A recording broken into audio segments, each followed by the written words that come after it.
You're a trailblazer. You left your ultra-Orthodox Jewish community. You have proven to be an inspiration to the world, all women and children who are having their rights trampled on, because you stood up for your basic human rights and you set this example. It was your youngest daughter, Miriam, that motivated and prompted you to do it. But what was the defining moment where you were just like, I absolutely cannot do this another second. I have to leave? So it's interesting because Miriam is the beginning and end of my Exodus story. She's what started the journey, and she's what actually pushed me out the door. So when she was 5, 6 years old, she came to my husband and she said that she wanted to play soccer. And my husband told her she can't. And when she asked him why, he said, well, you know, you're not allowed to wear pants, so you're in a skirt. And if you're in a skirt and you're playing soccer and you kick the ball and the skirt goes up, a man walking by the field may see your knees and get turned on, and that will be your sin, that you caused a man to have inappropriate thoughts about you. Now, let's not talk about what kind of man gets turned on by a 6-year-old's knees. Let's just leave that alone for a minute. My daughter looks at him, my little, I don't care, remember if she was 5 or 6. She looks at him and she says, okay, well, if I'm responsible for his sins, is he responsible for mine? That was all it took, because my entire life, I had all these burning questions, things that didn't make sense to me. I kept on being told that I was stupider than men. I kept on being told that I wasn't supposed to be educated. I kept on being told that I wasn't allowed to read the books in my own bookshelves. I kept on being told that my purpose in life was to be silent, subservient, obedient, invisible. There was this constant dichotomy within me as to who I was as a person. I'm not quiet. I'm not shy. I love to learn. I am a voracious reader. It was this constant war between who I knew I was as a person, who I was told I had to be loved by God. But they had convinced me that I was somehow internally flawed, that I wasn't okay with the system. But when I heard my daughter and the pure, simple logic of, why am I responsible for someone else's sins? She gave me permission to say, it's not me. It's these laws. They could never convince me that she was flawed. So that, literally that day, I'll never forget it. I was drenched in sweat. It shook me to my very core, and that exact moment, I decided I was going to leave. And I started my Exodus journey. It took me 8 years from that day until the day I left. And in those last 8 years, I read every book I could get my hands on. I watched television. Did you have to hide? Oh, yeah, everything. Oh, okay. Everything. I hid everything. Okay. Until probably like the last year before I left, I was just so sick of everything. Yeah. I was like, I don't even care. I'm going to movies, people. I'm dressing with red and purple, although I was still covered head to toe. I was doing all the laws. Okay. Let's put it this way. I was doing the letter of the law, not the spirit of the law. And how did your husband at the time handle that? Not very, Right. To him, he was like, what is happening to this woman? What's going on? Where's my obedient wife? But, for those 8 years, I hid everything predominantly. And, I educated myself. I started reading. I started watching movies. I started watching television. I knew nothing about the outside, literally nothing about the outside world. And even when people say to me, oh, but those last 8 years, you watched movies, you read books. My answer to them is, imagine if you spent 1,000 hours watching movies about deep sea diving, and then you read 10,000 books about deep sea diving. Would someone be able to drop you into the ocean and you could just deep sea dive? Right. No. Right. You've never done it. It's a different environment. It has its own rules to breathe, how you live. It's its own planet. That's what it's like. It's like reading about something and watching it doesn't mean experiencing it. It was truly time travel. So I organized for it, I planned for it, I made money under the table while everyone thought I was teaching. I was actually selling life insurance. I had everything ready to rock and roll, except I couldn't walk out the door. I understand you were saving money, but did you have anyone on the outside? Nobody. I had no one on the outside. How did you have a plan of action? I had no Where did you plan. go? What did you do? I had no plan. I knew no one. I had no idea what I was going to. I had literally no clue. And people always say, oh, like you must have planned that day of escape. No, I genuinely did not, because the last year that I was there, after all my planning and making the money and saving the money and reading and educating myself about the outside world, I couldn't get up the courage to leave. Did it feel like you were like suffocating and just there was so much fear in trying to leave? It felt almost impossible. It felt really like time travel. It felt like I don't know a single human being in the outside world. I've never been to a bar. I've never been to a club. I'd never been on a date. I'd never kissed someone I'd chosen. I had no connection to the outside world. And people don't realize how anchored you are. You have people you went to high school with and elementary school with, the people that you met at your first job, your neighbors. You have community. I was a zero. I didn't exist in the outside world. I didn't have social media. I didn't have I had nothing. And to walk out of an 18th century existence, which is really the world that I lived in, I would have felt very comfortable in Victorian England. That world I would have walked into easily because it was the same as mine. Right. 21st century, no clue. And so I was just too scared. And so in the end, I decided it would be easier to commit suicide. And so You were just so unhappy, right? I couldn't live anymore like that, and I was too afraid to leave. And it felt safer to die than to walk out the door. That's horrible. And so I decided I was going to starve myself to death because, you know, in my community, just like again in the 1800s, what matters for girls? The marriage, right? It's all about the match. It's all about the marriage. Is it a wealthy family? Is it an elevated family? Right? It's all about the match. And I knew if I killed myself, no one was going to marry my kids because they would be the children of a mom who committed suicide. So I figured, okay, I have to kill myself, but in a way that no one realizes that I killed myself. So I figured if I starve myself, people will just think I'm anorexic. And anorexia doesn't have the same stigma. You know, people are like, oh, she's anorexic, great. So after they have 14 children, her daughters will look fabulous. Like, it's not the same stigma. So I literally started starving myself to death. I ate around 300 calories a day, day after day after day, literally planning to die through starvation. I was probably 5 pounds away from accomplishing my goal.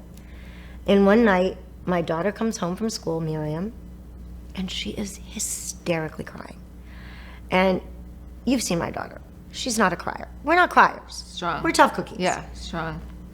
I'd never seen her cry like this, ever. And she was devastated because a teacher accused her of cheating because she said this was too good to be written by a girl. And I packed my shit and I walked out the door. Did she come with you? Oh yeah, of course. I was like, I'm out. That's it. That moment again was that realization that if I kill myself, I and my suffering and my pain, but my daughter will be me 20 years from now. Batsheva will be me 20 years from now. And I realized that I had no right to do it. I had to leave. I had to leave for them. If I didn't have the guts to do it for myself, I had to leave for my kids. And now look at them. Miriam just graduated. She's the youngest person in Stanford history to ever give a class. She gave a class on augmented reality as a freshman. This is a girl who didn't own a computer until she was 13 years old. She taught herself how to code off of YouTube. If I had stayed, she'd be married to a man, although she's a lesbian, and she'd be on baby number 5, number 6. I have somewhere around 49 nieces and nephews. I'm not sure exactly how many because nobody talks to me, but I hear little snippets. So she would be like the rest of my family, baby after baby after baby after baby. So she is really the beginning and end of my Exodus story. You are looked up as a mentor to many women and young girls who want to leave their situation. And what advice would you say to them if they're trying to follow your footsteps, where they're in abusive relationships or being denied their rights? What would you say to them? So what I always say to people, you know, when my son Shlomo was deciding whether he was going to be religious or not, and you know, I let every child choose their own path. He said to me, he said, Ima, the thing that I have the biggest problem with is you don't have the answers. Like, if you're religious, there's an answer for everything.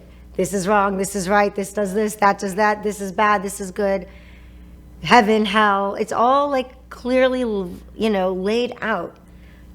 In your version, there's just all this unknown. And I said to him, that's the beauty of it. The unknown is where everything happens. When do we invent and create? When we walk into the unknown. Right. If you know everything, you don't ask any more questions. If you have the answers to everything, you don't ask questions. If you think everything's been done already, you don't innovate and create and change. The unknown is beautiful. I understand that it's scary. I understand that it's frightening. But that's where everything of value lives. So what I tell people all the time, embrace the unknown. Don't be afraid of being uncomfortable. Don't be afraid of being afraid. If you're doing something that's so easy for you that it's almost by rote and it's comfortable to you, you're not doing anything. Right. You're not growing, you're not building, you're not changing. You know, when I left the community, I had no idea what I was going to do. I didn't know what I was going to stay. I literally drove into Manhattan, and I was used to being, in 47th Street with the Diamond District, and I see Times Square, and I'm like, ooh, that's pretty. And I see this big W, and I figure like for me, I know this sounds so doofy, it stood for welcome. And I was like, I'm going there. And I literally walked in, I was like, hi, I would like to rent a room. I'd never stayed in a hotel room by myself in my entire life. I was 42 years old. I'd never booked myself a hotel room. It must be so empowering. I just don't even. Well, it was terrifying then, I know, but it's empowering now. Looking back, I mean, look at you. You created your own shoe line, Julia Haart. Then you went on to La Perla to be creative director, one of the best lingerie. I mean, I have all their stuff from. And then CEO of Elite World Group. Wasn't it only in a few years, your own shoe collection, Julia Haart? I left my community November 2012, and I started Julia Haart Shoes January 2013. I mean, a month and a half after I left, I started a shoe brand, which is as insane as it sounds. But I kind of felt like, hey, I've just time traveled, and I'm still around. So if I can time travel and survive a shoe brand, sure. But how did you acquire that skill set? I mean, obviously you're gifted, you're talented. I mean, as I said, I'm an eternal student. I learn as I go. I never had written a book, but I wrote a bestseller. I think you don't realize what you're capable of until you just jump in and try it. And then you went right into La Perla, being creative director, lingerie company, which is one of the best. And then you're CEO of Elite World Group. And now I've got Plus Body. Plus Body. And tell me a little bit about your shapewear. I'm very excited about this. Yeah. So if you see shoes, lingerie, talent management, shapewear, what's the connective tissue? It's all about freedom. In the end, everything I do is always about freedom. When it was shoes, it was, I'm small, I'm vertically challenged, I'm 5 feet and half an inch, of which I'm very proud. Never forget that half an inch. So I've been wearing high heels my whole life, and they're torturously uncomfortable. And so my idea for my shoe brand was to create a brand that was both luxurious but comfortable. I wanted to eradicate this concept of suffering for beauty. When I went into La Perla, it was the same thing. I created the first ever stretch levers lace. So I made thongs that when you put them on, didn't feel like a poker up your... I put bras into clothing so that women wouldn't have to wear... I literally burned a bra for my first campaign at La Perla. I'm at a lingerie brand and I'm burning bras because bras are torturously uncomfortable. So I put them into clothing so that you didn't have that horrible strap that you wanted to take off at the end of the day. And then when I took over Elite World Group, it was a beautiful, wonderful modeling agency. Billboards, runways. I transformed it into a media conglomerate. I realized that the talent, they're the media. The people who have the audience, that's what the media is. And so instead of them having to stand in a line and getting chosen by a creative director, a casting agent, or a magazine editor, now the magazine editors and the creative directors are chasing them because they're the media. They have the audience. And so I was able to utilize that to put the power into the hands of the talent and shift the power dynamic so that they had control of their lives. And I gave them longevity by building them into brands and networks and utilizing all the data of their 2.2 billion aggregated followers to create campaigns that were authentic and real, and that, the day that they turned 35 or 40 and could no longer model or play tennis, they were a brand in and of themselves. They could build product, people knew who they were, and it gave them longevity and financial independence. And here is the next evolution of that. Women should never feel ashamed. I just hate the word shame for women. We've been shamed enough. So there are $8 billion worth of women who wear shapewear. Wow. There are $8 billion worth of women who hide the fact that they're wearing shapewear. No one never wants anyone to know they're wearing shapewear. It's ugly. It looks like granny panties. It's thick. It's nasty. It is the most, like, people hide it. They make sure nobody's realizing, oh, I'm wearing Spanx. Can you tell I'm wearing Spanx? Oh my God, I don't want anyone to know. Right? You know, I've got massive holes in my pop culture knowledge. I'm catching up. So I've read, you know, so many books. I mean, I probably have read more than your average American. But when it comes to pop culture, there's still these massive holes. And so I watched Bridget Jones's Diary in 2017 around, and that's what gave me this idea, because there's that scene where she's sitting on her bed and she's obsessed with Hugh Grant and she's going to a party and this is her moment to get the guy. So she has to decide she's going to put on the granny panties so she could feel more confident, look better in her dress, and bring the guy home, but then she can't bring him home because she's wearing shapewear and he can't undress her. Right. So she decides she's going to put it on. She puts it on. And she says, okay, this way I won't bring him home the first night. This is actually good because I can't bring him home because I'm wearing shapewear. Then she gets tipsy and brings him home. And there's this scene, you know, foreplay, they're kissing, and he starts undressing her. And he's like, look at these little naughty shoes and this naughty dress. And then he slides the dress and you see, oh my God, what is it? And he's playing with it. And it's like that moment of like sheer and utter humiliation. And I think to myself, wait a minute, what do women do? So I started asking. And what basically every woman told me is during foreplay, they'll make an excuse to go to the bathroom, take off the shapewear, hide it in a drawer in the guy's or the girl's bathroom, come back, do their thing, go back, put it on. Like all these machinations. You can't possibly feel comfortable in your skin if you're ashamed of something that's on your body and trying to hide something that you have. That's not healthy. So I decided I was going to create a shapewear that women could be proud of wearing because it was so beautiful. Yes, you could wear it under clothing. Yes, no one would ever know. But if you wanted to, you could wear it on its own. No matter how well you dye a material, it is not meant to be stretched past a certain point. So for example, if you walk down the street and you see someone wearing a size too small on them, the color is a little distorted, the pattern's distorted because the dyed fabric can't hold that much shift. That's interesting. So I use these pants as an example because they're expensive. So it's not like they're junk pants. Right. They're Saint Laurent. I happen to love them. They're fabulous pants. They're beautiful. And they're great because they're very colorful and they're a very discernible pattern. So when you stretch something, this is what happens to color and pattern. You get those nasty white lines and you get a distortion of the color and of the pattern. Inevitably. That's what happens. Now, when you do the same thing to white, look what happens. Nothing. White stays white, beige stays black, beige, black stays black. That's why shapewear is always beige, white, and black. Because those are the only three colors in the world that if you stretch them, they still look like themselves. I realized that if I wanted to make shapewear that women would not be ashamed of wearing, I had to change the way that color is put into clothing. We do not dye our clothing. We heat fuse them. It's a technology I call Power Bond. It's 2.0 because last year, all through this nasty, horrible divorce, I had time, and so I said, you know what, let me go back to the drawing table and make it even more perfect. Our shapewear is meant to be seen, and it is not dyed. It is heat fused, and I'm very glad we're sitting like this because, okay, first of all, does this look like any shapewear you've ever seen? No. Would you be uncomfortable, embarrassed, taking off clothing and having this underneath? Hell no. Hell no. And I want you to do something. You see, it's patterned, it's colored. Give me your hands. Take it at the bottom and stretch. Watch this. Nothing. Nothing. Nothing. You can literally stretch it from here to That's eternity. insane. It does not budge. And from heat? How did you do It's that? heat fusion. We literally use heat fusion to put color into material. It's a completely different process of coloring clothing. And it gives the shapewear this insane saturation.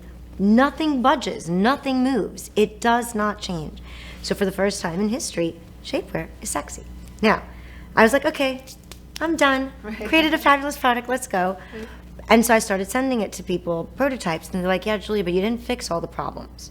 I was like, what do you mean? And so I started speaking to women again, and they told me there were two other issues that they had with shapewear. Issue number 2 that they had was that shapewear is a compression garment, and a compression garment is thick. It could be all the way up to a 1/4 inch on each side. Now, a 1/4 inch on each side is 1/2 inch. 1/2 inch is the next size up. Right. Women would tell me that they couldn't button their pants when they wear shapewear. They couldn't zip their dress up when they wear shapewear because, again, you're adding an extra layer of clothing, a thick layer of clothing. So basically, women had a choice between being lumpier and narrower or smoother and wider. So I thought, if I can fuse color into material, can I fuse all the layers of compression into one single layer? And guess what? The answer is yes. Wow. Mine It's is so as thin as a piece of paper. It's so. And if you feel it underneath, feel how tightening it is. I mean, it's sturdy. It's like I mean, heavy, it's the real durable. deal. It's Yeah. I mean, it's layers and layers of compression wear. Oh my God. Put into a piece of paper. That's insane. It's pretty wild. So it does not add to your width. You can button your pants and zipper your dress. You don't have to choose anymore between lumpy and narrow or smooth and wide. Now you can be smooth and narrow. And I saw on your website, like even your daughters, they all have different body types. Completely. And they all look fabulous. Like it's just so flattering. For It literally looks good on everyone's- everyone. Yeah, on their bust Everyone. line, everything. Everything I told you before was purposefully done, right? Okay, part 3 comes, and the third issue that women have with shapewear is that there is no bra, right? All shapewear in the world comes in just clothing sizes: small, medium, large, extra large, extra, extra large. But a woman who's a medium can be an A cup. A woman who's a medium could be an E cup. A woman who's a large can be a C cup or an F cup. It doesn't, we are all shapes and sizes. Right. And shapewear, again, is a compression garment. So if you're putting on a bodysuit and it's not meant for your breast size, what do you think happens to your breasts? It's what in the industry we call it pancake boob. Yeah. Yeah. Not comfortable and certainly not attractive. No. No. So what do people do? There are a lot of shapewear brands like Spanx does this, Skims does it, where they cut a hole here. Okay. Where you have to now put on a bra. So you have to wear a bra and straps and the strap behind the back and your shapewear and more straps on the strap. Yeah, how It's does it so make the uncom- bust look so good and all of it? So That's- this is the only shapewear in the world where it's not just sold by dress size, it's by cup size. Oh. You can buy a small with an A cup. You could buy a small with an E cup. Oh my You could God. buy a small with an F cup. Every size has multiple sizes of bra. So what ends up happening, what you notice is Yeah. it makes everyone's Yeah. breasts look great. And the reason Amazing. for that is, think about it. It sucks up all your fat, holds it here, and then you have a bra to hold it in place. It's a boob job. Right. If I tell you how many women have written it saying, this is tummy tuck, liposuction, boob job, and $198 Oh my gosh. outfit. I mean, because you that's just what it wear is. that, but you can wear this out with And jeans. you can wear it out though. with jeans, you can put It's it under a jacket. Yeah, that's what I'm saying. It's beautiful. That's the whole It's idea. multi-purpose. The whole idea is you wear it under, you wear it over, That's your way, fabulous. your body, never feel ashamed, never be uncomfortable. Just be, I want women to put clothes on, to put on my shapewear, put on their clothes, and not think about what they look like the rest of the day. How you enjoy your day, how can you be present if you're always worried about what you look like? It's literally our modern day armor. It says, this is who I am strong, I am feminine, I am a woman. Whatever message that you want to send it with confidence. And being ashamed of something you're wearing on your body cannot make you confident. As a star of Netflix's My Unorthodox Life, coming out of your very traditional Orthodox life, you're telling your story, and if that wasn't hard enough, then you had to go through your very public split with your husband. What has the aftermath been like? Because you had to air that happened simultaneously with the second season. You know, I'm a glass half full person always. It's really hard to keep me down. I've been through so much, and I think there's so many people who've been through much worse than I have. Look at what's happening in Ukraine, look what's happening in Israel. I am not even remotely comparing my experience to people whose lives have literally been snuffed out. Being a public figure in today's day and age is a very dangerous game, right?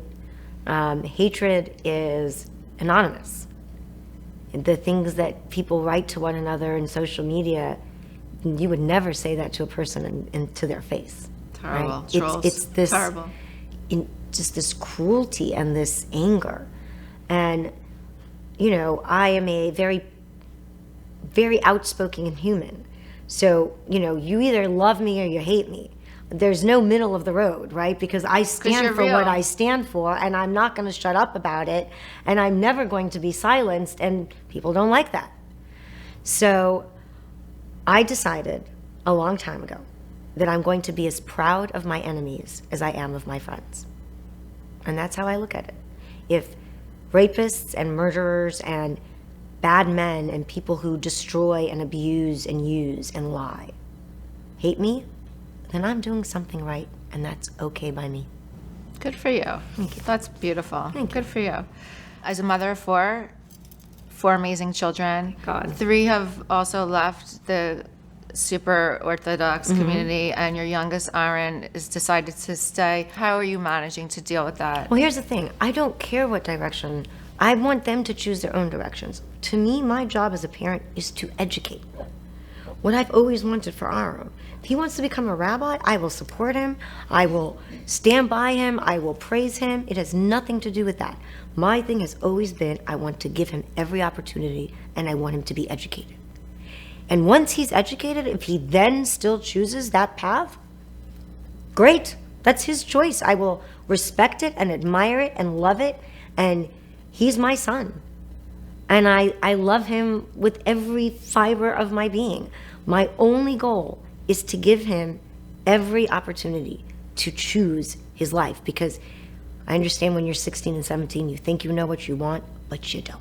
Right. And my fear is, because it's what happened to me and so many hundreds of thousands of people that I know, that they wake up at 30, at 40, and they're child 11 in, they have no education, they can't make money, they live an impoverished, miserable life, and they get angry. Why wasn't I educated? Why wasn't I given the opportunity to be self-supporting? Why wasn't I given an opportunity to make a name for myself? That's what I don't want to happen. I want him to go to college. I want him to have an education. And then, if he still chooses to be a rabbi, great. Right. That's his choice. I will be ecstatic about it. I don't ever want to determine anybody's path. I just want to give them the tools that they need to make sure that their path is the fullest and most beautiful it could possibly humanly be. That's amazing. I mean, you're just incredible. Your kids are just so lucky They're to my have. best friends. They are. I mean, I'm lucky to. I would never. They've saved my life so many times. I can't even begin to tell you. Lastly, you're dating. Tell me about your dating life. Do you know anybody? Okay, so I just started this partnership with this company called Talkify. Okay. So it's this hybrid between a dating app and a matchmaking service. Cool. So when they came to me and they said, look, Julie, we will give you the VIP matchmaking services for free. Oh, wow. And you're going to document your dating experiences. So that's what I'm going to be doing. Oh, that's fun. I'm going to be posting before my date, myself getting ready, what I'm wearing, what I'm feeling, how I'm thinking.